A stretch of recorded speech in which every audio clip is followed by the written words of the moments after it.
Hello, welcome everyone. Welcome. We are here today, and I'm your host, Patrick Menard with Dora Mind. Today, we're sitting with Dr. Deanna L. Kelly to talk about a medication that has changed outcomes for families who, up until then, have all but lost hope, and about which families have still never been told. Looking at the questions many of you sent in ahead of this event, which I think might be the most pre-submits since we started these. Thank you for that. Some of you are deeply familiar with clozapine and are caring for a loved one who has been on clozapine for years. Others of you are hearing about it today for the first time. We're going to try to serve both. By the end of the hour, we hope that whichever camp you're in, you'll walk away with something useful, a clearer picture of what clozapine is, who it's for, an honest read on the risks, and importantly, what you might be able to say the next time you sit across from a prescriber. We'll cover that together for about 25 to 30 minutes and then open the floor to your questions. Now, I've had the privilege of meeting with Dr. Kelly in the run-up to this event. Her heart and drive to make meaningful recovery the norm for those affected by serious mental illness is immense. Dr. Kelly is a professor of psychiatry at the University of Maryland School of Medicine, and she's a director of the Maryland Psychiatric Research Center. For over 28 years, she has been at the forefront of research while simultaneously pushing into the rooms where it happens in order to see barriers to effective treatment come crashing down. Dr. Kelly, I'm really excited to have this conversation with you today. Thank you for being here.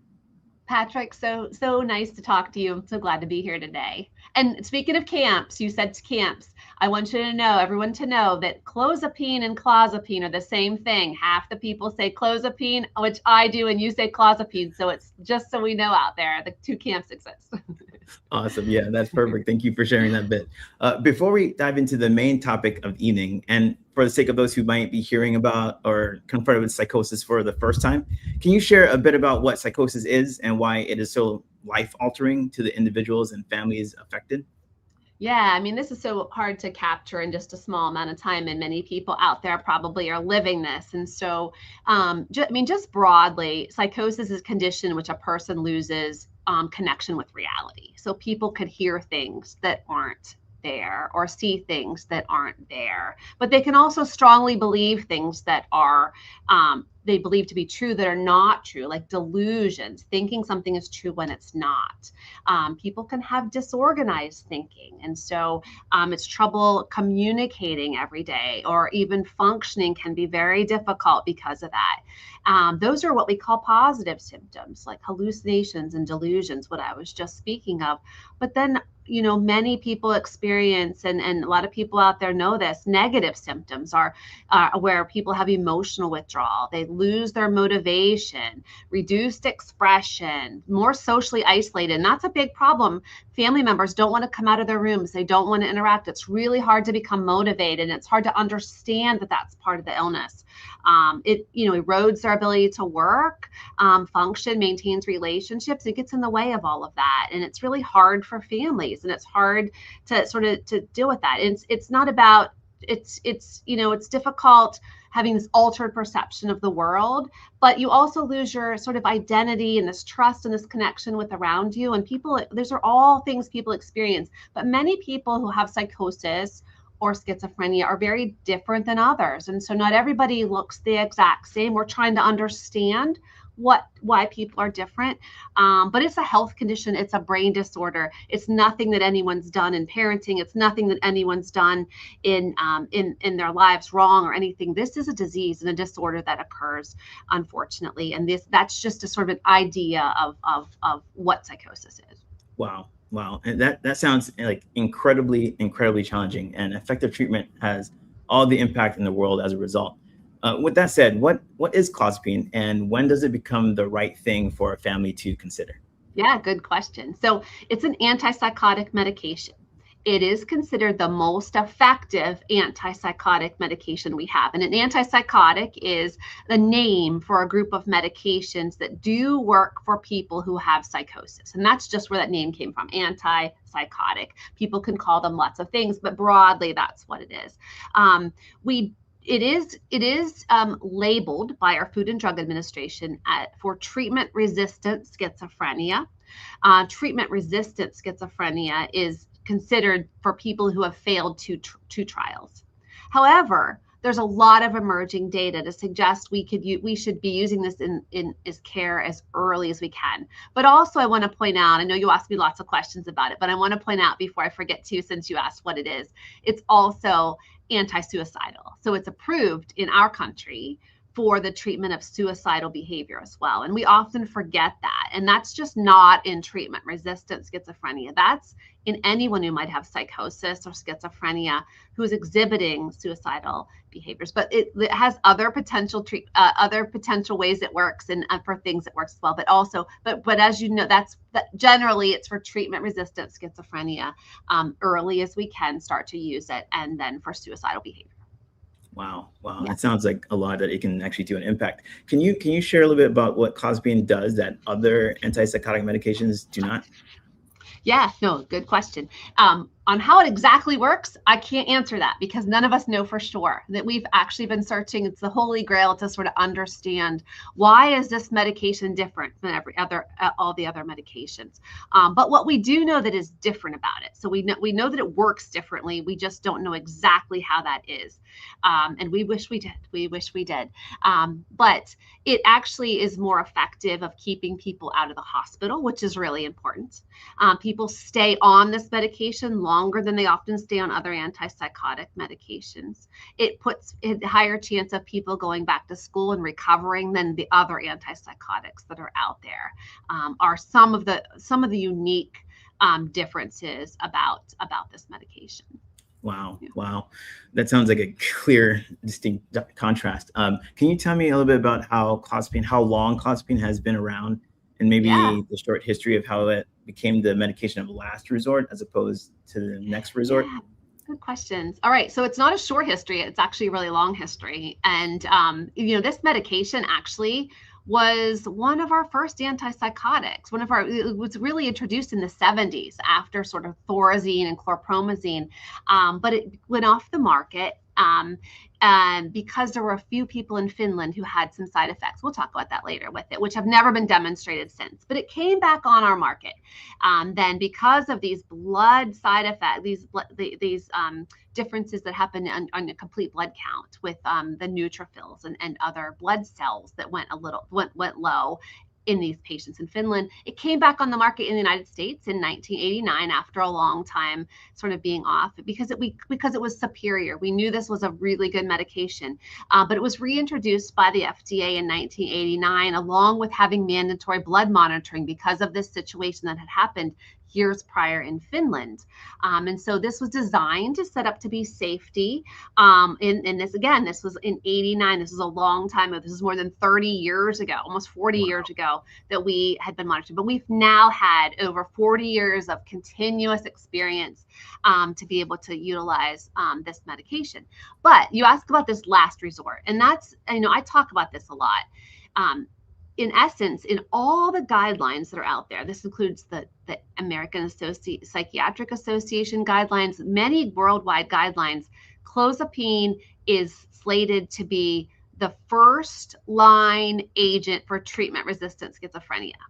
Meaning you failed 2 trials, this is the first thing you should be trying. And so there's been a lot of schooling. There's been a lot of time where people learned like, oh, there's other medications to try. This has some blood requirements with it. Let's put it off for later. And that over time has become problematic because it's then become, in some people's training, the last resort agent. When in fact, like I like to say, you know what, this is first line treatment for treatment-resistant schizophrenia.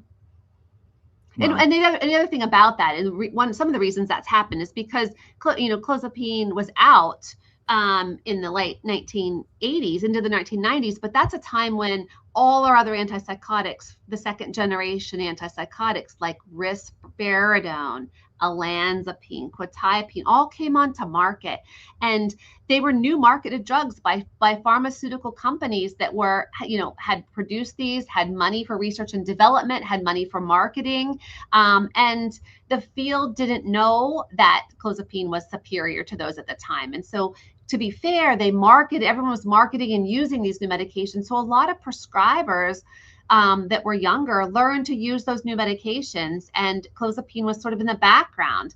But we learned then that these new medications were not the same as clozapine. And so we now are coming back to knowing this remains the most superior medication. But those are all the factors some of the factors that really led it to be last resort. Part of it just being the new release of many new medications at the time that overshadowed it. Mm-hmm. Yeah, it seems like there's multiple compounding factors that kind of cause this to occur, where it's like the last resort, but it should be the next resort as these research pieces come out. So moving on to the next segment here, so clozapine is real. It's been here a long time, and the evidence is strong. If clozapine works as well as the evidence shows, why have so many families never been told about it, or like many in our audience, told about it far too late?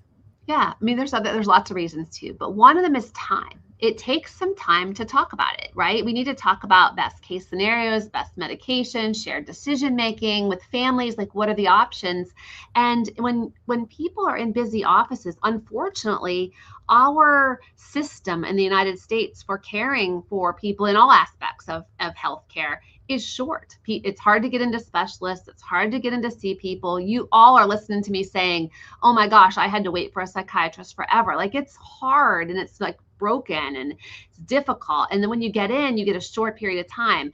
And, to not to anyone's defense on this, but to point out is that people often don't have time to sit down and say, you know what, we're going to have to figure out how to get the blood drawn to make sure we are monitoring. We have to talk about some extra things around this. We used to have requirements from the FDA for registration. We don't have that anymore. But all of these things made it more challenging for all of our providers to say, let's do that. And it's easier for everyone to say, you know what, let's try a medication where I don't have to do all these extra things. And I think that's kind of contributed to why people don't hear about it right from the get-go, because it's just easier. And that's not a right thing or a fair thing. But I think the fact of the matter is we talk about these things because we try to understand these barriers. Like, why aren't people talking about it? Like, why the first day in the office aren't we saying, we're going to try this, but this doesn't work. We have something, we have a lot of some exciting options here.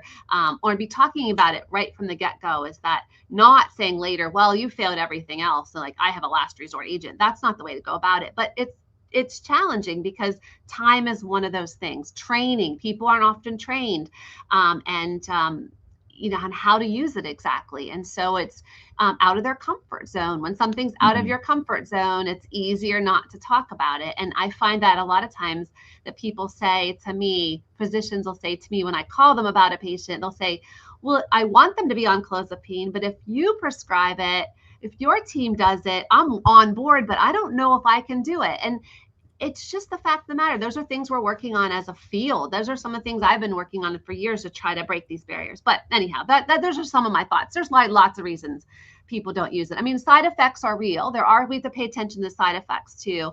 And sometimes, there are medications the medications that might not have some side effects, like some weight gain, et cetera. So there are some real concerns too, but we should be talking about all options. All options should be on the table. Clozapine should be there. Absolutely. And you kind of answered one of my other questions about like what might be the reluctance. Like if a doctor seems reluctant, but really might seem underneath that. You kind of touched on that a little bit.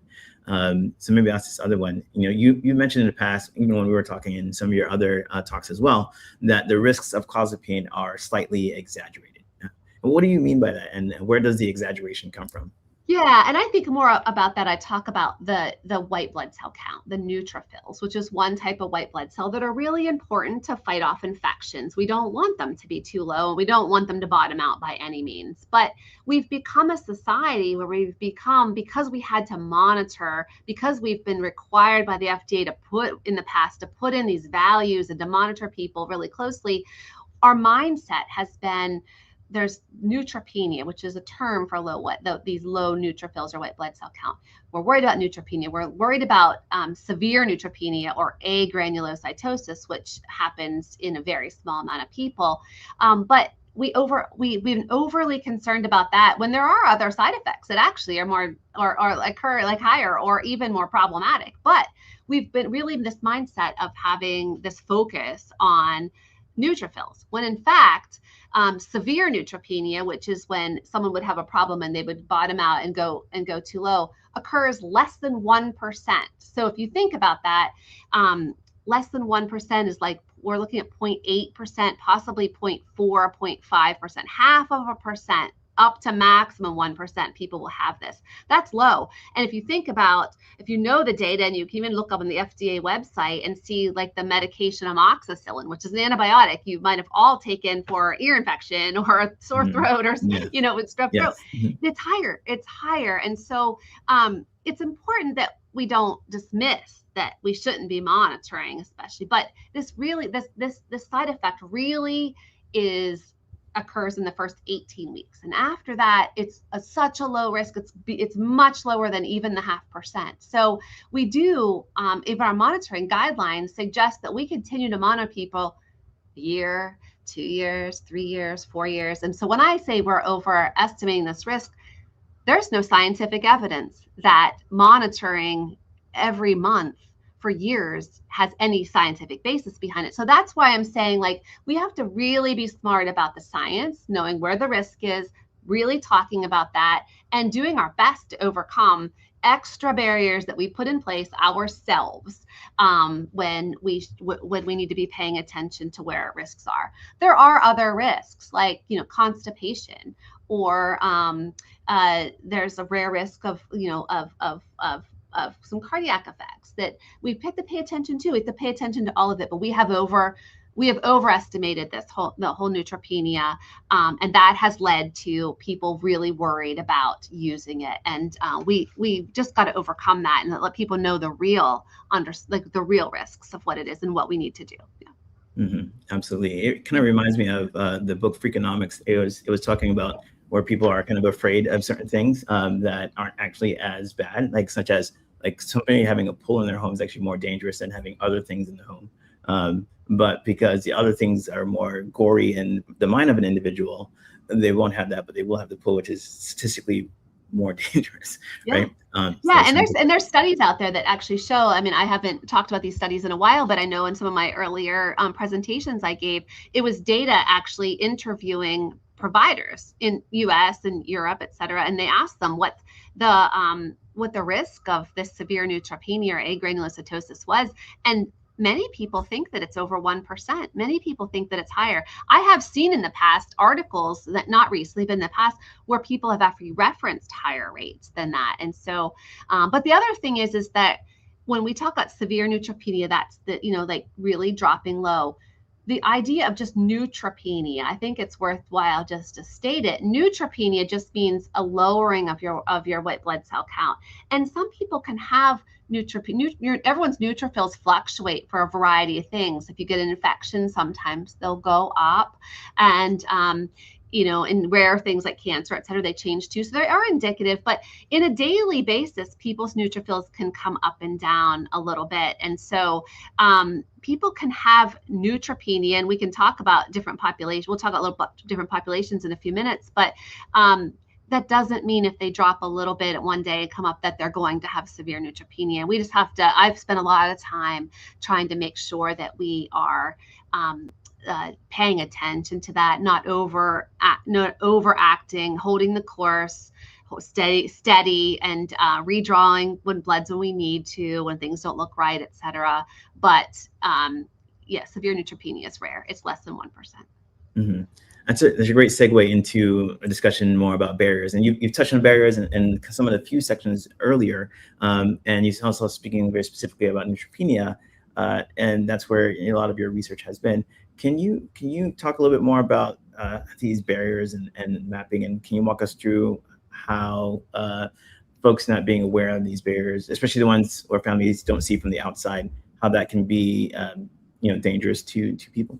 Yeah. Okay. So barriers, you're going to get me started on barriers. So I spent a lot of time, many years ago, even in the middle of my career, kind of looking at why do people not use clozapine? What are the biggest barriers to clozapine? And we've done some large surveys. Other people have reported on this. We've performed several studies. Time and time again, the biggest perceived barrier is that the physician, the providers, patients won't get their blood drawn. And so the logistical issues of that, and part of that is real and part of that is perception of what behaviors might be. And I think one of the problem is we overestimate that people won't get, or underestimate people's ability to get their blood drawn. So we often say, you know what, I don't want to do this because like my patient is likely not going to get this done.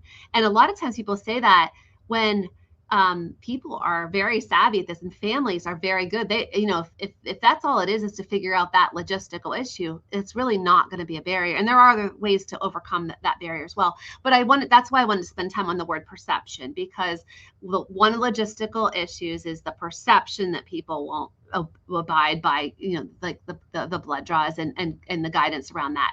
But it is still, given that it's recommended to have your blood drawn for the first 18 weeks weekly, just to make sure that people don't have a lowering of their white blood cell too low. That does become somewhat of a logistical barrier to people, because it can't always be done in the offices. So there's the perceived and the real issues around the blood draws, and that's a major barrier. Another barrier, there's lots of barriers. There's lots of barriers. Some of them we don't understand, but some of them we do. But the education. So a lot of the providers will say, I didn't get a chance in residency to actually use clozapine. Where I was training, a lot of people didn't use it. So people use what they're comfortable with. If they feel confident and competent, and I've spent some time trying to understand confidence and how that changes things, like helping people become more confident using clozapine, not just learning about it. That doesn't matter. Right. You can learn everything you want. Like today, when you hear this, you're still going to go home and it's like, we can't apply our knowledge until we get some chances to, right? To practice it. Exactly. So I think that's the actual be able to use it, working with people that are using it. That's another. I mean, there's some of the, there's some weight gain, but we can mitigate that. But there's other side effects I've talked about too. And those sometimes become barriers, but all the antipsychotics have side effects. In fact, all medicines have potential side effects. So it's not just anything unique to antipsychotics. Like I take a sulfa for, infection, and I get muscle pains. I get muscle pains. So there are issues, that's a risk for everything. And so we just pay attention to those. But some people can see some of those as barriers. But the biggest ones is the logistical issues, the perception around the blood draws, the lack of education, and just the lack of of the ability to just get started and use it. Those are some of the barriers. Yeah. Great. Thank you for sharing that. And those are real barriers, and some of them are like you said, perception, right? And also just a way for people to kind of figure out what trade-off are they okay with, right? And if the trade-off is for more health, they might choose one way or the other way. Talking about monitoring a little bit, you did touch on that. What does monitoring look? And we won't spend too much time on this because I think during the NAMICon and the roundtable, you'll be kind of focused on a little bit on monitoring. Can you just share a little bit about what monitoring looks like today? Yeah. And there's a lot we could talk about, but the FDA labeling on the package label for the United States, says that we should be monitoring weekly for the first 18 weeks. So people are supposed to get their blood drawn weekly, and then every other week after you hit the 6-month mark until you get to a year, and then monthly thereafter. And that's what our labeling says. And I'll be talking about this a little bit more at NAMI, what people are doing in other countries, what international guidelines have about this. And this is a space that's sort of emerging. But the fact of the matter is that we should be monitoring for 18 weeks. We should be watching that, and we should be paying attention to that. But if people miss a blood draw, they miss it, they're sick that week, they couldn't get it, we can pay attention and look for any symptoms of infection and work with the family, work with the patient, and usually that's fine. And so in the old days of the REMS program, the monitoring was required, and that had to be put in before you could pick up your prescription. And that hopefully is a barrier we have overcome, is the clozapine REMS rigidity around that, so that we actually should be looking out for the best interest of every person getting treatment, Right. and not Absolutely. requiring you have to have this blood draw. That's not always the best interest, but we still should be doing it for 18 weeks and paying attention to that. And then I talked about the biggest risk being 18 weeks. There's controversy in the field, but of how often people should get their monitoring. But doctors, providers have the opportunity to utilize clinical judgment, prescribe off label, pay attention to what's important, use shared decision making, make good choices around what's best for each person, and so weigh those risks and benefits. And I'm not saying we should always be outside of package labeling, but to understand that standard of care is 18 weeks, and after that, standard of care differs in the field from what's in the labeling at this point in time. Yeah. Got it. Got it. And one more quick question about that. Maybe you could answer in one sentence, if it's possible, or two sentences. Like, what's the most important thing a family should know about the monitoring rhythm of clozapine? The most important thing, and so I think it's we're doing do your absolute best with this, but it's not a do or die with the monitoring, right? It's that the REMS is gone, and we're doing our very best to get that monitoring in. And I think don't see it as a major barrier, and don't be scared about that, to make sure that it's for their safety, and that it's not that challenging to get that blood draw. And when it is, it can be okay. I did 3 or 4 sentences. Sorry, Patrick. No, that's fine. It's fine. It's all good. I love the extra context.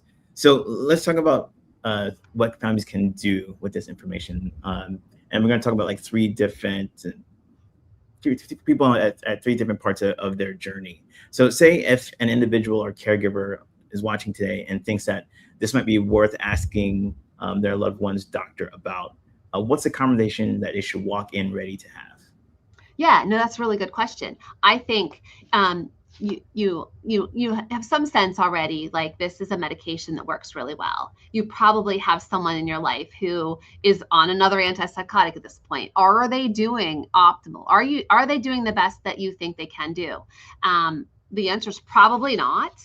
Maybe that would be great if so, but if not, I think you walk in and you say to your provider, like, you have heard about clozapine. You know about clozapine's superiority. You know that it has restored and helped people go back to school, and that it has improved recovery potential. You know that there's some challenges with it, and you would like to work with them to consider it. And they should be at that point open to talk to you, if about the pros, the cons, what they think about this. And you should be able to have that conversation very openly. And if not, that's a little bit of a red flag, because I think it's important for everyone to be able to sit and talk about shared decision making with each person, and talk about the pros and cons of clozapine. So I think it's important to go in and say, hey, I know about this. I know that it's important, and that I know, and I want to talk about how we can get to consider it, and what you think about that. Mm-hmm. Nice. And some folks are watching who have loved ones who are already on clozapine and are still working through questions that don't have easy answers, such as dosing, long-term use, and the questions that don't always make it into the appointment. So what's 1 or 2 pieces of wisdom that you'd give to a family already in the middle of this? Yeah, I mean, there are resources out there. There are places people can go to get information, different websites, et cetera. And I think that,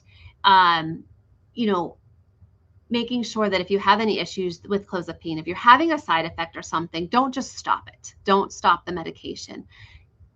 Reach out to your doctor, reach out to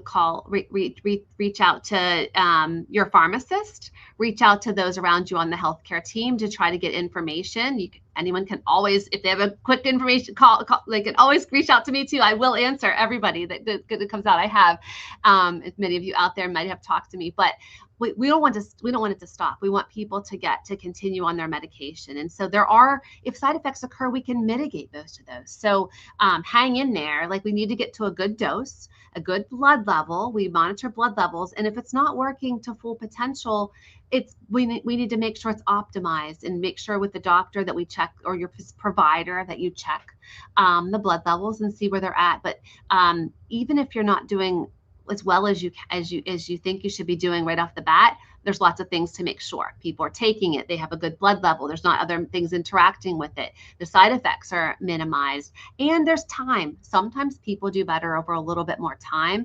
And I have people who actually are doing really well, going back to school, and they continue to get better. I have one young man who now, even after like 8 to 9 years, I continually see this person get better and better. So that's nice to see as well. That's an awesome story, awesome success story. It's like amazing. And for the last tranche of folks, these are for individuals and families who already have a prescriber they trust and a loved one who is stable on clozapine. What does being a great partner in that care look like over the long haul? Yeah. Oh gosh, tell your story, share with others, help others. You were there once, right? You were all there once where you were struggling to figure out clozapine. You were struggling to figure out like the dosing. We all as parents and loved ones and family members and providers, et cetera, have been in the trenches where it has been a tough time. And you're like, I can't see out the other side of this. And I think probably some of you out there have stories like that to say like, and you're helping others. And so we have peer specialists like here at our center who can talk about that. There's others that I know that advocate out there. There's families that I've met all over the country that are great advocates for clozapine. And you know what? They're changing the world more than anyone because they're sharing their story and they're talking to others about it. And so I think that that's the best way to help people who don't know if they should think about it or not think about it, because I'm sure all of you that are doing, better and much better than we had would love to say, gosh, I wish I would have got clozapine sooner. And that's what I hear almost every time when someone says, what was the issue? What are you worried about? And that, or what was a concern? And everyone says, if only I could have had it earlier in care. Every time. Yeah. Every time. Yeah. That's a common refrain. And I'm fairly new to this industry and I've heard it a ton already. And it shouldn't be that way. Well, Dr. Kelly, that's a powerful place to wrap our part of the conversation. Thank you. It's time for audience questions. Thank you all for sending them in via the chat. And please continue to do so. Stephanie Greer from our team has been reading along and theming the whole hour, and she's going to bring them on the air now. Stephanie, welcome. Thanks so much, Patrick. It's been really great to hear from Dr. Kelly. You're just such a wealth of knowledge, as I already know. So it's been pleasure to listen. And we have a really engaged audience. We've got 93 people live right now. We've got a lot of questions. And I'm hearing from family members and also people themselves who are experiencing symptoms of schizophrenia and exploring taking clozapine. So it's really exciting to see that, and just wanted to bring some of that energy to you first. So thank you for that. I think that our audience has a lot of kind of educated technical questions. So there's some themes around the kind of process of taking clozapine. So how do you get to the right dose? How do you start introducing this? How do you tell if you have gotten to the right dose, and what should you be doing about some of the side effects along the way? So I was wondering if you could kind of speak to that general question about dosage and kind of introduction of clozapine. Yeah, I think that the very first time people are trying this is the best shot, and the time we want people to like stay on, not get frustrated. And so like even with Dr. Laitman, he has this ease like thing, making sure that we do well. And I think that's how we all feel about it. So we want to do good the very first time, right? And so we because there's in the past we've started too high of a dose and people didn't feel well, or they were too tired. And when people don't feel well, they don't want to take it. And people will say like, oh, I tried it and it didn't work for me because it gave me side effects. Or, we don't want to hear that ever, because I want to hear every success story saying we gave the best shot we could. And not everybody gets it in the treatment with the sort of the best shot. And so when I say that, like, that means we start low, we go slow to avoid any side effects. As anything pops up, if we have any issues, we mitigate them or we treat those. So often we'll start with a really low dose, like 12.5 milligrams. Now that's only half of one of the tablets that comes that's available and by the pharmacy. The labeling, if someone reads the package label, it will say start at 25 milligrams. So another example where there's a lot of information that's available out there from different places in the evidence base would say start low. I mean, 25 can be a reasonable start, but 12.5 is often what will start in non-smokers and in women because smoking affects that metabolism. But if we've just followed package labeling, we might be going too fast and too high. So it's important to start low, go slow, pay attention. Sometimes we'll start with just the one dose for the whole week instead of changing in the week. Let people get accustomed to it and try it and then start to go up. But briefly then, as we target the dose, I mean, we start to, when people are doing better and they're really doing well, that could be a target dose, but we have guidance. There is what we call blood levels. We monitor blood levels, and there is some data to show us that if people are at a certain blood level, what we call like a measurement, just a blood draw, and you see a measurement in the blood of 350 nanograms per ml. It's just a range, right? That we have threshold. People that are higher than that have a higher chance of response. So if people aren't doing the maximum on the medication, we'll check the blood level too. We'll say, how are you doing? If you're not at that level, then that's a really reasonable approach to say, let's up your dose until we get into that range of that level. All of those still monitoring for side effects and still monitoring your weekly blood count as well. But I think the approach is like start slow, don't push it, don't go too fast, because you're just going to hit problems then, because people will get tired, or people will say like, I don't want to do this. And that's the last thing we want to hear. We want to hear people saying, I'm doing it. This is good. I get through this titration, et cetera, and then get people up on their dose. Yeah. Okay. Yeah. Great. Yeah. And that's really, as you mentioned, Dr. Laitman, our medical director at Doramind, is really thoughtful about kind of that dosing as well too, and kind of what we see with the families we work with at Doramind. So another set of questions, you talked about, Clozapine for treatment-resistant schizophrenia, and you talked about kind of the positive symptoms and negative symptoms. We had some questions about specific symptoms and Clozapine's effect on them. So one of them was about auditory hallucinations, specifically hearing voices, and Clozapine's effect. Another was about thought broadcasting. And then we also had some questions about negative symptoms, which might be a little bit different, but I'm curious about those specific symptoms, how Clozapine, might be thought of in that context. Yeah, no, absolutely. So for the auditory hallucinations and the thought broadcasting, those are both considered positive symptoms of the illness. And from the clinical trials and all the studies that have been done, and then in treatment, in regular treatment, we do know that Clozapine is effective for auditory hallucinations as well as visual hallucinations. And so we see a good response in people for both auditory and visual.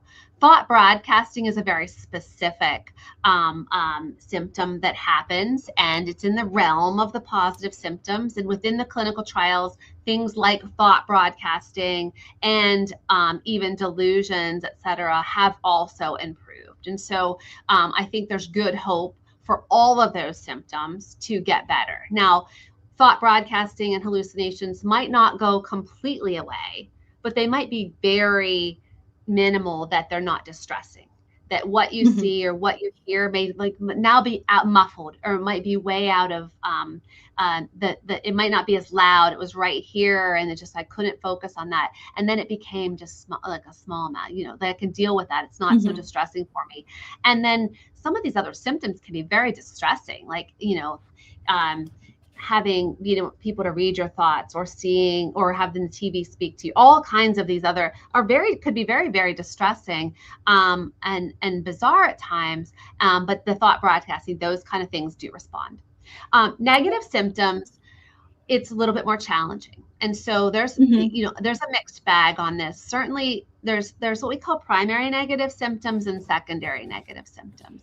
And secondary negative symptoms often occur because people have a little bit of depressive symptoms, or their positive symptoms keep them paranoid and keep them in their rooms. Or there's, those are some of the reasons why people, and those things can certainly get better. So you can get better on negative symptoms, social interactions, withdrawal, being withdrawn, etc., for a variety of reasons, like your mood's better and you now don't have the tardive dyskinesia, movements can go away. All these reasons make people more potentially interactive, moving, more motivated, etc. Primary negative symptoms, where people lack motivation, etc., haven't been robustly treated with clozapine to date. Now, there's nothing for them. There's nothing out there that does work yet. We're doing lots of science right now. We're trying to understand. There might be some people that have immune system changes that lead to more inflammation in the brain, why negative symptoms happen. That's a line of my research as well. And so we're looking at different ways that we can maybe improve that. But that said, some people have some improvements in negative symptoms better than some of the other antipsychotics. So it's not that nobody can respond. It's just that generally in the data, overall, they're not robustly improved like positive symptoms are. And so it's still another thing we're working on the field, but people can certainly, certainly once you start to feel better and less paranoia, all of that, you'll see these secondary negative symptoms improve. So, that's where the difference lies is and secondary negative symptoms are nothing to sneeze about. Like they're like, being paranoid, being mood, all of those things can hold people back. And so those can all improve on clozapine. And when you're saying there's nothing for negative symptoms, you're referring to pharmaceutical treatments versus, we really think of like the whole holistic treatment, including therapeutic modalities, psychosocial. Absolutely. Thanks for pointing that point out, because you're right. Like anything we can do on psychosocial, even if people are engaged in cognitive behavioral therapy, which is not that common, but all of these things can improve for sure. And these are really, really important, really, really important. But pharmacologically, for taking medications, there's not a treatment out there. But like I said, we're doing some studies trying to find new treatments for that. But clozapine, like I said, for secondary negative symptoms, will be helpful for sure. Okay, great. Well, thank you so much. This is kind of related, again, to these kind of symptom profiles, but a bit different in that someone pointed out, and this was on one of our questions before the talk, and I think came up in the live chat too, that there's been a link in the research between clozapine and OCD symptoms or OCD disorder. And so our audience is wondering about the current research on that, what you kind of make of this link, and what we should know to be informed about that.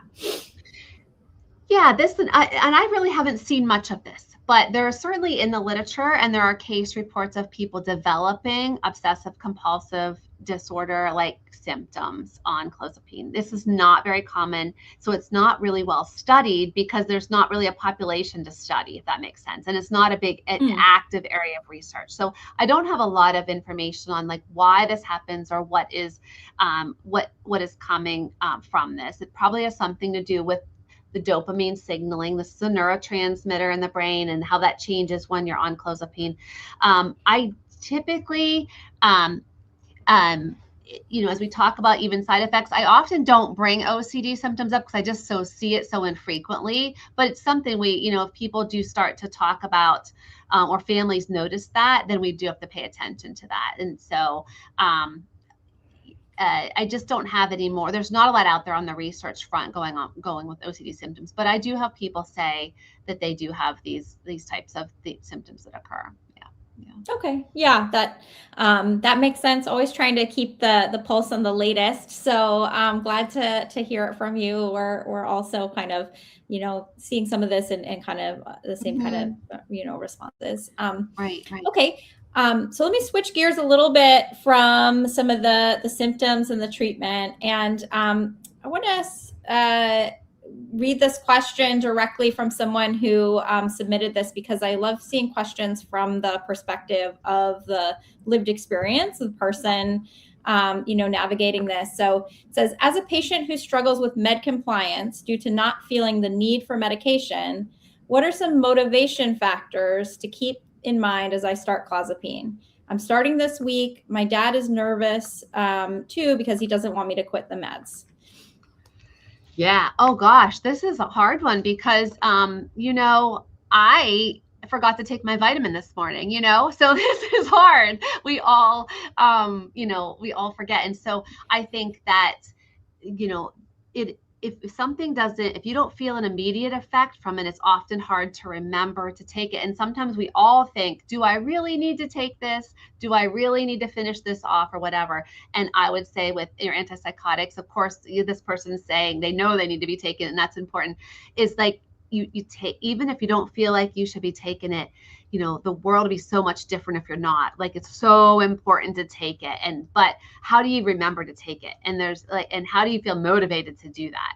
And I think there's been a lot of work done. Don Veligan from Texas has spent a lot of time, like, how do we have people with psychosis, psychotic disorders take medication? What are some of the best things to do? And we use what we call pharmacologic behavioral therapy. And that's just really a means for just lots of ways to try to motivate people. There are medication bottles that have timers on them. People have smartphones now, like setting your timer. Like, these are not motivational aspects, but they are like helpful hints. And then, often people do that. But when, like, even in our studies, we'll often assess people for how good they are with their, adherence. And some days we send texts every day, and so family members can also do that. But you could possibly, and Dawn Belligan from Texas, she does things like putting signages above the toilet, putting things on the refrigerator, putting things all over the place. Like, how do I remember to do this? But, motivational wise, there could be some fun things that you think about, fun games you could play with yourself or your family member. Like, if you can take your medication, if I remember to do this each day, I'm going to reward myself with this or whatever, just but it's just about, continually trying to be, families to like stress how important it is, continually trying to be a support for that. And then trying to find ways to make sure that we don't forget to take these. But routine is big, right? If we can keep it on the same time of day, at the same time, reminding them to do it, like put it at your plate at dinner or put it at before bedtime or whenever you're going to be taking. A lot of people take Clozapine in the evening, some in the day, but a lot of people take it at night too. Let's do it like, an hour after dinner. Let's have it with a small like snack or something that we're going to do so that you have like a motivation to do it. But it's not an easy answer. It's not a really easy answer it's different for everybody too on what motivates them to take it or what reminds them to take it. Yeah, well, you just covered a huge amount of different kind of options and kind of thinking about it from the term of a reminder, but also motivations. And, like you said something about reminding yourself that this is, even if you feel good, things would be very different, not on the medication, and ways to kind of keep that in mind. So that stuck out to me as I was kind of listening to that. And I feel like I could just replay that back and, you'd have like 10 different behavioral experiments to try. So exactly.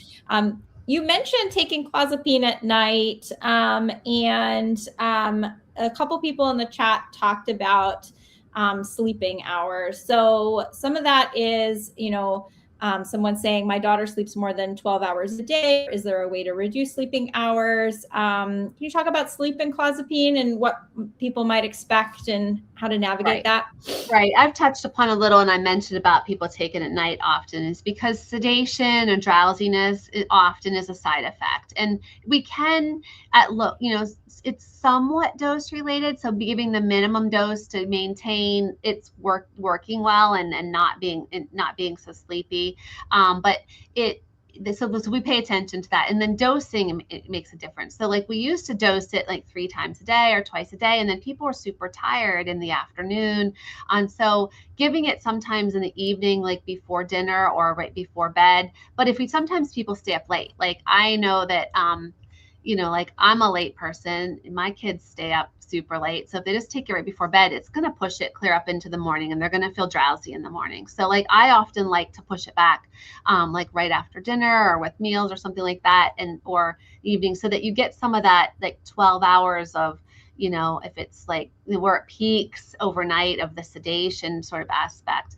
But some people do sleep more. And so I noticed that some people have a lot of trouble like staying awake. It's often females because the doses are higher. And that's just that, like, check the blood level. The blood level might be higher in females, even though, say you're a provider and you treat a lot of men at this dose. Say I'm just saying like 300 milligrams, I'm just guessing.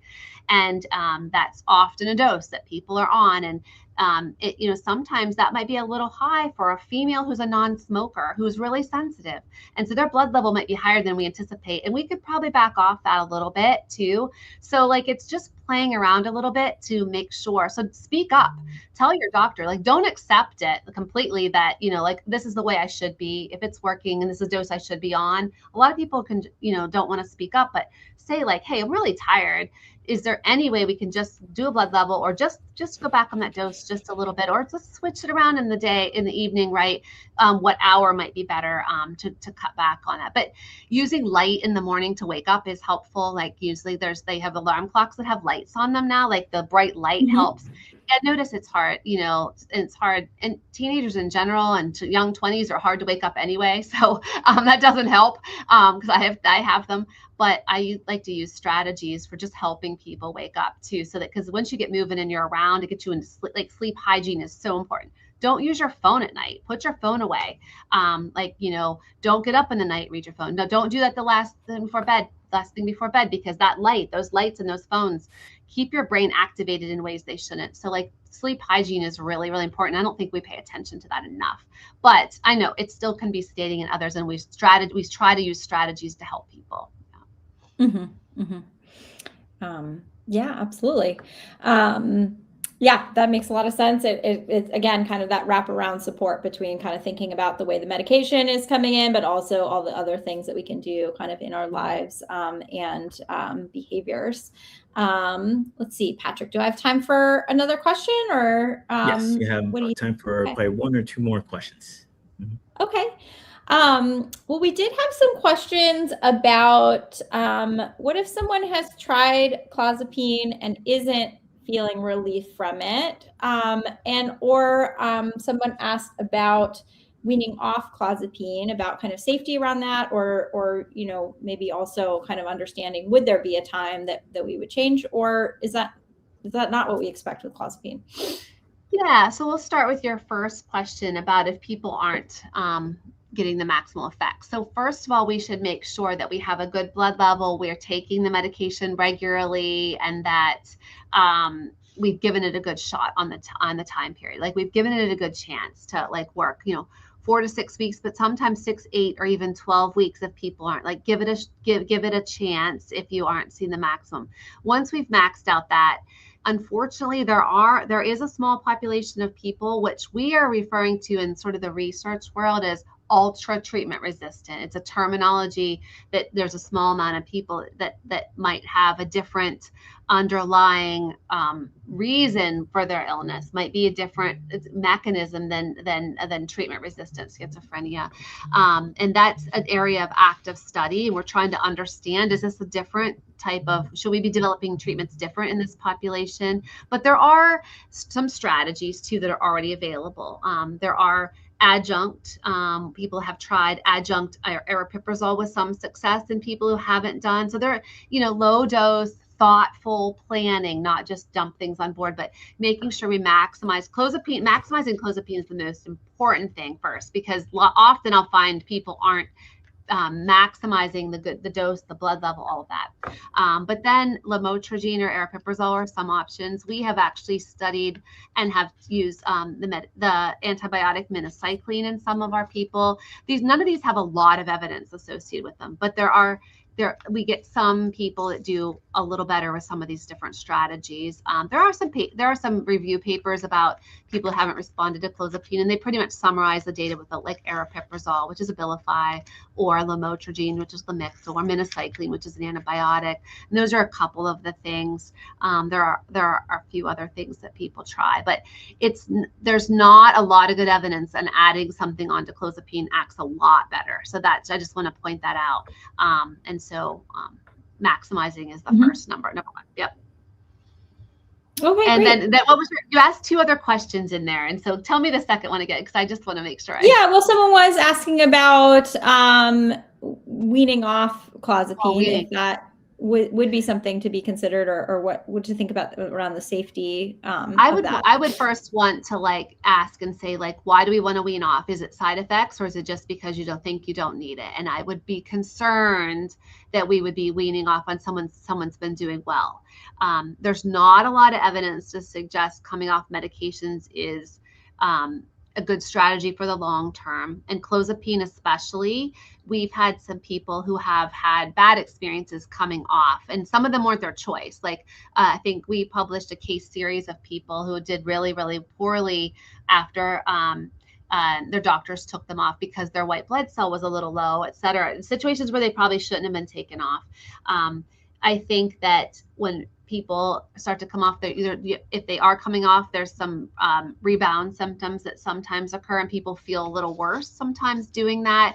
But if it's not for a side effect reason that's really problematic, I would suggest, coming off and trying to go back again. There's data to suggest, there's experiences to suggest that it's harder to get a good response the second time. And so it is, and your brain can only take so many, if you relapse too, your brain doesn't like all the times it's going through full blown psychosis. So it's harder to recover from that the second time. So I would suggest that we really be careful about that. Doesn't mean people can't come off.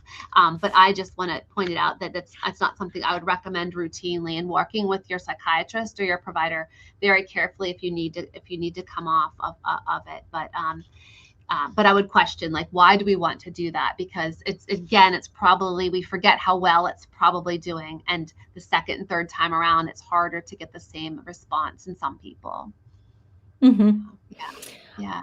Well, if it's all right to leave off with one more question, Patrick, I just want to I'll ask for my last question, the first question that actually popped up in the chat, which was, is there a long-term study of the eventual outcome of clozapine therapy? So what's maybe a study you could point us to? We can add some links later. That's really the best evidence of these long-term outcomes. Oh gosh, yeah, there's lots of long-term studies. I'm going to point to one. This was a long time ago. This was David Henderson's work. He did a 10-year study, and I think I liked it because it was when I was sort of coming of you starting to use clozapine, and I could see that people were doing well for a long period of time. And so, but there are lots of data out there on people on a long-term clozapine, and I know people that are now 10, 15 years, many people. And so, and blood draws at that point, I'm not sure we need to be doing regular ANC monitoring. People just usually do pretty well. And so I would just, encourage people to have hope using this medication. And there's a lot of good data for the long term. There recently was some concern that there might be some other blood issues related to it, but these haven't been replicated. And so right now the safety data looks very, very good for long-term use. Yeah. Wonderful. Okay, great. Well, maybe we'll grab some of those from you after, send them out to our list, but I'll pass it back over to you, Patrick. Thank you, Stephanie. That was awesome. Thank you for answering all those questions and representing for the audience members. Dr. Kelly, thank you so much for the depth and warmth you have brought with you today. For all of you watching, there are a couple more opportunities to hear directly from Dr. Kelly next week, actually. At NAMICon, she will be receiving the Scientific Research Award on Saturday, May 30th. And she'll also be on a NAMI Mastery class panel on Thursday, 28th with Dr. Rob Laitman and Dr. Rob Cortez, as well as Glenda, a parent who is sharing her family's story at the event. If you're at NAMICon, please come to that. Dr. Kelly, what's the last thing, the one piece of hope you want every person watching to walk away with? oh gosh, you just said it. I don't know if you meant to even say it, but I would say it again. Hope, right? Like hope is this concept of having this desire, but the expectation. So we all need to expect that we have good things in store. And so clozapine is one of those things that can give people hope. If you haven't tried it yet, you're thinking about trying, there's people on this call who have had success. It's not the perfect medication. It's not going to work for every single person, but this is not everything does in any other area of life either. But having the hope that there's treatments out there that will be helpful and restorative and put you on the path to recovery. So that's the word. Thank you, Dr. Kelly. And thank you to everyone who joined us today. This journey is tough. Please don't go at it alone. As Dr. Kelly's work shows, and as we've all heard today, there are people and resources out there to walk this path with you. So if you'd like to talk with our team, you can book a welcome call with us. And if you're in California, we'll be opening up care there soon. Please join the waitlist if that's of interest. All the links you need, the welcome call, the California waitlist, more of Dr. Kelly's work will all be on screen and in the description as we close. Until next time, take care of yourselves and the people you love. See you.